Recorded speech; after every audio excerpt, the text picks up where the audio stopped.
very good evening. Welcome to State of Business on our television. I'm Ashing Sani Veerasinghe. Let's have a look at the headlines first. Government asserts that the unintended delay in holding the general elections must not be considered as leading to any policy uncertainty or procedural standoff. Government plans to introduce 2 separate funds to facilitate the prospective entrepreneurs with much needed capital. News in detail. Central Bank of Sri Lanka clarifies that the unintended delay in holding the general elections and the submission of the government budget must not be considered as leading to any policy uncertainty or procedural standoff. Issuing a statement to the media, Central Bank stresses that current situation is only a result of the health policy response to contain the COVID-19 pandemic. Central Bank says that the government finds inferences in recent media reports questioning the government's ability to honour its debt service obligations, implying that Sri Lanka is at risk of falling into a sovereign debt crisis. The statement stresses that the government wishes to categorically deny all such baseless claims and would like to reiterate to all stakeholders that Sri Lanka will duly honour all its debt service obligations in the period ahead. Central Bank also highlights that the government operations function without any hindrance and that any uncertainty surrounding the date of holding the general elections will be resolved after the ruling by the Supreme Court in the coming days. It also says that the government has already introduced measures to curtail expenditure, while the delay in presenting the government budget automatically limits the space for additional expenditure for this year. Further, the cost of government financing from both domestic and external sources has markedly declined so far during 2020. The government has taken proactive measures in mobilizing funds from multiple sources of market-based and official sources of financing to effectively improve the terms and conditions of financing. Making further positive notes, Central Bank also says that Sri Lanka's export and tourism sectors are gearing up for an early recovery, which could support a faster revival of activity while easing any pressure on the external sector. The CBSL reiterates that in this backdrop, the government of Sri Lanka categorically disagrees with recent assessments of risks and rating decisions by some international rating agencies. The government further emphasizes that Sri Lanka has demonstrated its commitment to honouring all its obligations on time, even during difficult times in the past, and will continue to do so in the future while engaging with all investment and development partners. President Gotabaya Rajapaksa assures that he will not allow any exercise undue pressure on war heroes. Addressing the National War Heroes Day commemoration ceremony last evening, President Rajapaksa asserted that if any international organization incessantly targets Sri Lanka or its war heroes with baseless allegations, he will not hesitate to withdraw Sri Lanka from such organizations. යුද හමුදාවේ අවුරුදු 20ක සක්‍රිය සේවයේ යෙදුණු නිලධාරියෙකු ලෙසත් පසුව දසවසරක් ආසන්න කාලයක් ආරක්ෂක ලේකම්වරයා ලෙසත් පුරවැසියෙකු ලෙසත් අපේ රණවිරුවන් කළ කැපකිරීම පිළිබඳව මට හිත හොඳ අවබෝධයක් තිබෙනවා. යුද්ධයේ වේදනාව මම හොඳින් හඳුනනවා. ඒ නිසා විශාල පරිත්‍යාගයක් කොට සමස්ත ශ්‍රී ලංකා ජනතාවට සාමය උදා කොට දුන් අපේ රණවිරුවන්ට හිමි තැන හා ගෞරවය නැති කිරීමට ගන්නා උත්සාහයන්ට මම කිසිදු ඉඩක් ලබා දෙන්නේ නැහැ. මගේ රජයේ යටතේ මේ රටේ වීරෝදාර රණවිරුවන්ගේ ගරුත්වය හැම විටම ආරක්ෂා කරන බව මම ඔබට සාතික වෙනවා.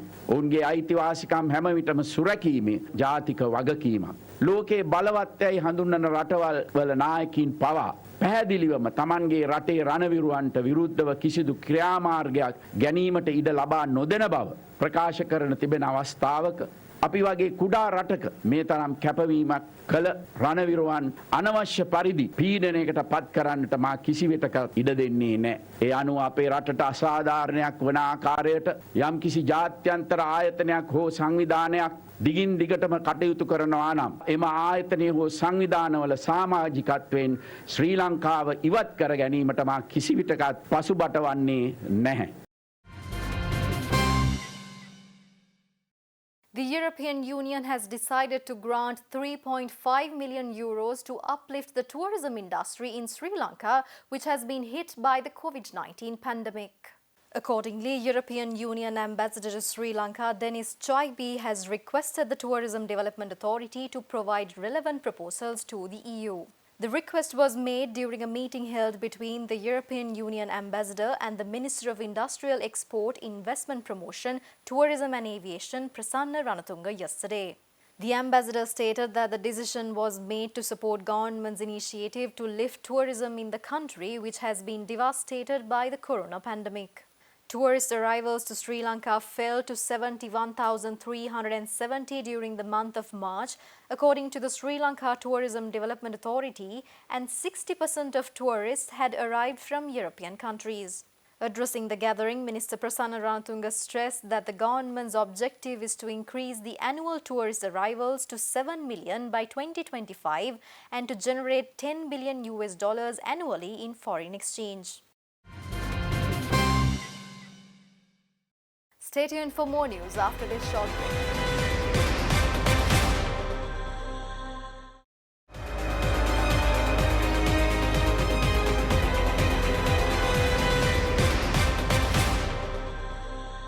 Welcome back after the break. The total count of COVID-19 cases in Sri Lanka surpassed the 1,000 mark with the 35 new identified cases yesterday. In the meantime, the total number of COVID-19 recoveries in the country has amounted to more than 580, with more than 46,000 PCR tests conducted in the country so far. Accordingly, all of the COVID-19 positive cases confirmed yesterday have been identified from Sri Lanka Navy. With the 35 new infections reported yesterday, the total number of coronavirus cases in the country went up to 1,027. In the meantime, 584 persons have recovered from the COVID-19 as of 2 p.m. today, while there are 434 active cases in the country. Moreover, according to Health Promotion Bureau information, 1,062 PCR tests have been conducted yesterday. Thus, more than 46,000 PCR tests have been carried out in the country so far. In the meantime, 2 batches of Sri Lankan migrant workers staying in Kuwait were brought back to the country yesterday. They were repatriated in 2 special flights chartered by Kuwait Airways. The Minister of Industrial Export, Investment Promotion, Tourism and Aviation, Prasanna Ranatunga, has requested the Health Ministry to provide guidelines to open hotels and restaurants that are closed due to the COVID-19 pandemic by next week. The health authorities have been informed that these restaurants are expected to open in parallel with the normal life-sustaining programs of the general public. The hotel owners, restaurant owners and business professionals who provide telecommunication services have requested guidelines for the hotel and restaurant owners to open their establishments at a meeting held yesterday.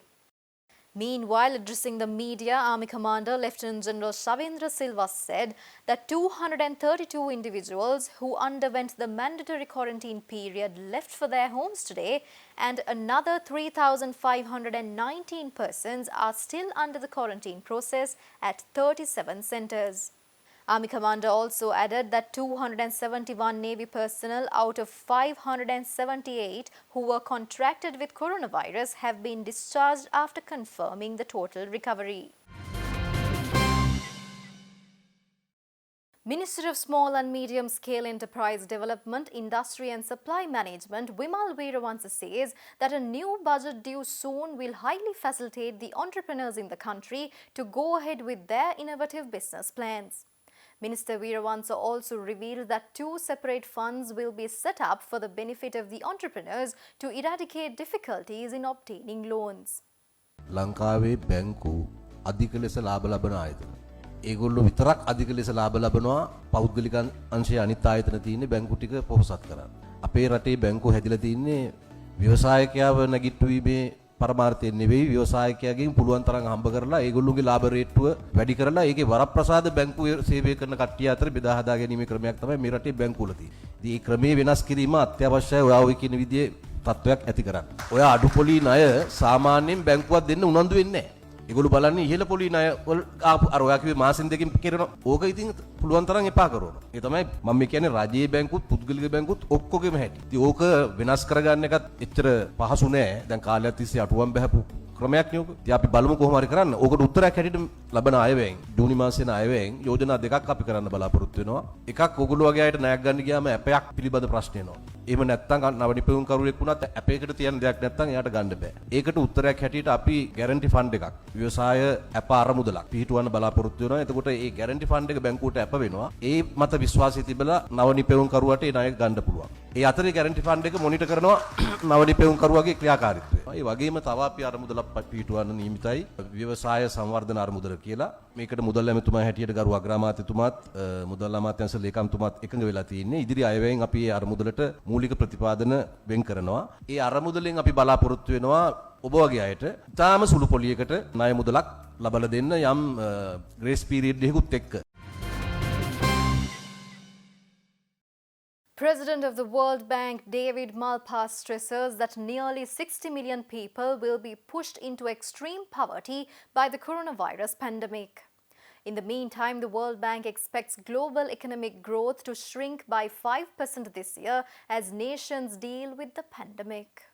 World Bank Group President David Malpass says that the pandemic and shutdown of advanced economies could push as many as 60 million people into extreme poverty, erasing much of the recent progress made in poverty alleviation. The World Bank Group yesterday announced that its emergency operations to fight COVID-19 have reached 100 developing countries, which is home to 70% of the world's population.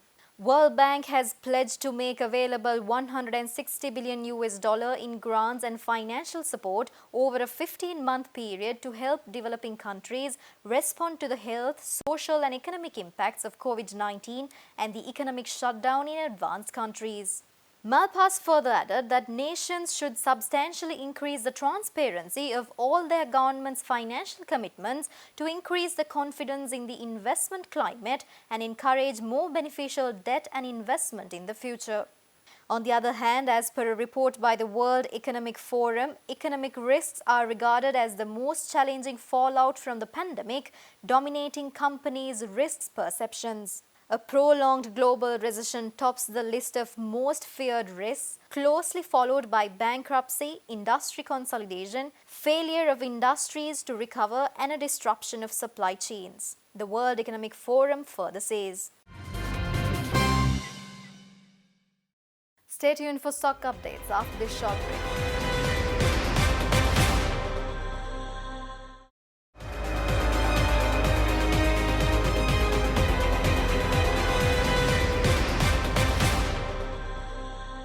Welcome back after the break. Trading at Colombo Stock Exchange ended on a mixed note today. The all-share price index dropped 45.81 points to close at 4,655.22 and the S&P SL20 gained 17.49 points to close at 1,904.14. The turnover was 1.5 billion rupees and over 54 million shares were traded. Up next are forex rates.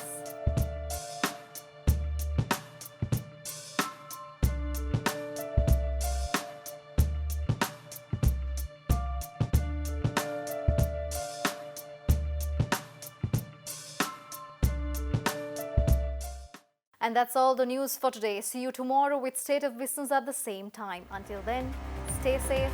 Good night.